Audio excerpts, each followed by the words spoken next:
one single incident that did change your mind about taking that risk and speaking out? It's not one single incident. No, it's 2 years that I served in the West Bank, what I experienced and things that I've done. From bursting into houses in the middle of the night and seeing the families and how they react, till manning checkpoints, arrest operations, and other things that I've done. It's a whole package. And when you reached that point, were you revolted by what you had witnessed? I mean, once you started to explore all those past incidences, did you start rethinking the whole package? Yeah, definitely yes. I think mainly for me was learning things about myself way before about the big politics. I went through my service believing that I'm a good guy and that we are the good side. And suddenly I discovered what we've done and what I took part in. And that's why I felt that I need to do something. And how would you do? הבנתי שכאילו, בשביל להיות שם, אז צריך לשבור להם את הרוח, לשבור אותם. לשבור אותם זה אומר שיחכו, ושיהיה להם בד על העיניים, שתייחסו להם לא יפה, ושיכתבו מוות לערבים על השכפ"ץ. And in breaking the silence, we are over 950 combat soldiers who say, occupation, no. Yeah, that is wrong. This is not the path to go. Is it possible for an Israeli soldier to serve in the territories with a clear conscience? I don't believe that a soldier who served in the occupied territories has clean hands. It's not that I think that we are all, it's not that every soldier murders innocent Palestinians. Far away from that.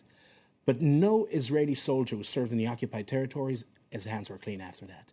Because at the heart of what you do, there is no way of seeing Palestinians as equal human beings to you.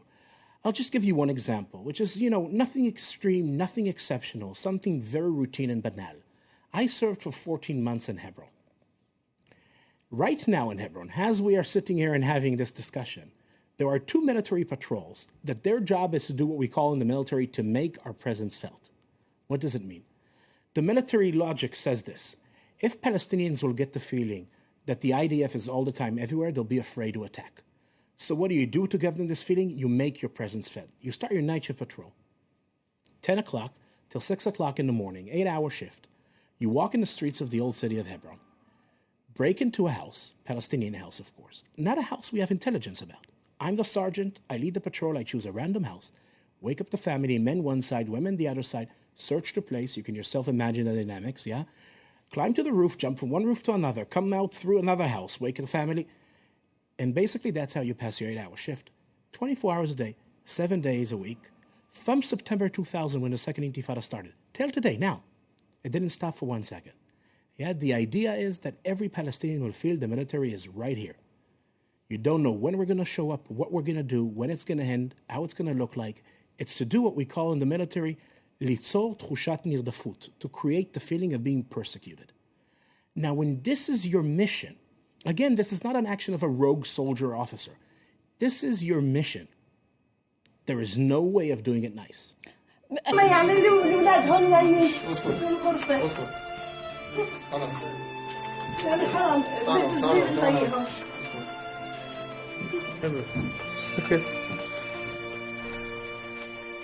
كله يلديم كتان كله حمام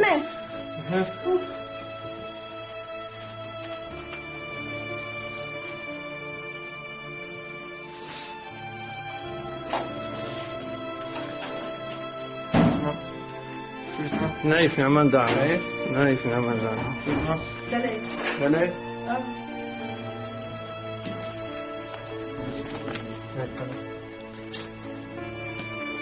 بيمش خفيش جيش خفيش هذا عمره شو اسمه 8 سنين 8 وهذا عمره 11 سنة 11 I realized that my job is actually to maintain an apartheid system. Very early on, I understood that the rights that the Jewish settlers have are not the rights that the Palestinians have. I understood that I cannot touch a Jewish settler if he is attacking a Palestinian. The best I can do is call a local police department to come handle it. like I would do at home in Jerusalem. So these Jewish settlers that live in Hebron are living under the same rights that I live in Jerusalem, but a Palestinian next to them, next house over, next building over, sometimes next apartment over, lives under my rule, my military rule. And I can do whatever I want with him. I can take his home as a temporary base for a few hours to a few days to a few weeks. I can decide that I'm arresting the people of the house and tying them up to the fence of my base.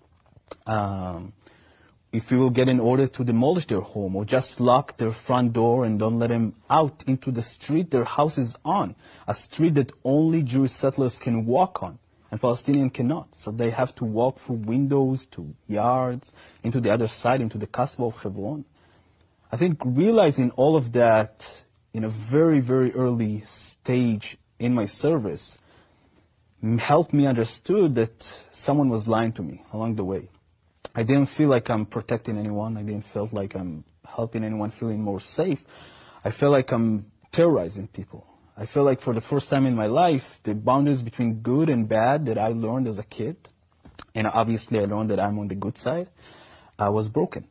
I felt like I am the terrorist. And my job was literally to scare people so they cannot think about acting against the Israeli settlers or the Israeli military. That was actually our defined mission, to make sure that to instill fear in the hearts of Palestinians in Hebron. And that's exactly what we did. It's from personal experience? Sure, definitely. Just the other week, when some border police soldiers were rough with some Christian tourists, another soldier of mine, a colleague, said she couldn't believe what they were doing. I mean, come on, they're people, not they're people, not Palestinians. And that, I think, resonates throughout much of the soldiers in the occupied territories. I personally serve in the Jordan Valley, and we can see it every day, how soldiers talk about what they're doing, how they act, how they look at these people not as other human beings, not as someone who's equal, but as someone who's less than them. And to think that, oh no, we can just leave that racism there, we can leave that xenophobia, no, they'll only be racist, they'll only humiliate Palestinians, of course not. And what this motion is how it will affect Israel.